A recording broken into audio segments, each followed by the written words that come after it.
Matthew 14, John the Baptist beheaded.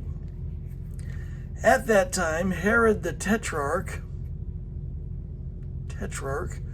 heard the reports about Jesus, and he said to his attendants, "This is John the Baptist. He has risen from the dead. That is why miraculous powers are at work in him."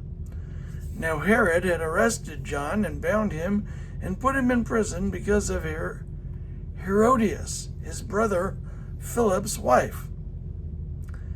Now Herod had arrested John and bound him and put him in prison because of Herodias, his brother Philip's wife, for John had been saying to him, "It is not lawful for you to have her." Herod wanted to kill John, but he was afraid of the people because they considered John a prophet.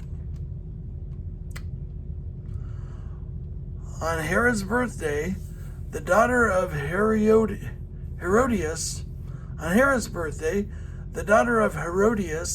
danced for the guests and pleased Herod so much that he promised with an oath to give her whatever she asked. Prompted by her mother, she said, "Give me here on a platter the head of John the Baptist." The king was distressed, but because of his oaths and his dinner guests, he ordered that her request be granted, and he had John beheaded in the prison. His head was brought in on a platter and given to the girl, who carried it to her mother. John's disciples came and took his body and buried it.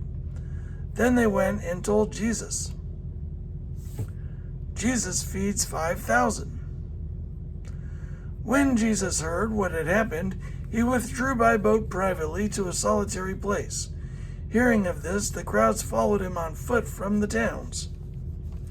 When Jesus landed and saw a large crowd, he had compassion on them and healed their sick. As evening approached, the disciples came to him and said, "This is a remote place, and it is already getting late. Send the crowds away so they can go to the villages and buy themselves some food." Jesus replied, "They do not need to go away. You give them something to eat." "We have here only 5 loaves of bread and 2 fish," they answered. "Bring them here to me," he said, and he directed the people to sit down on the grass. Taking the 5 loaves and the 2 fish and looking up to heaven, he gave thanks and broke the loaves. Then he gave them to the disciples, and the disciples gave them to the people. They all ate and were satisfied, and the disciples picked up 12 basketfuls.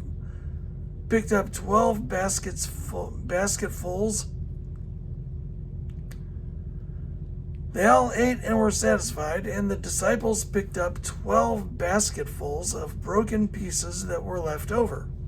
The number of those who ate was about 5,000 men, besides women and children. Jesus walks on the water. Immediately Jesus made the disciples get into the boat and go on ahead of him to the other side, while he dismissed the crowd. After he had dismissed them, he went up on a mountainside by himself to pray.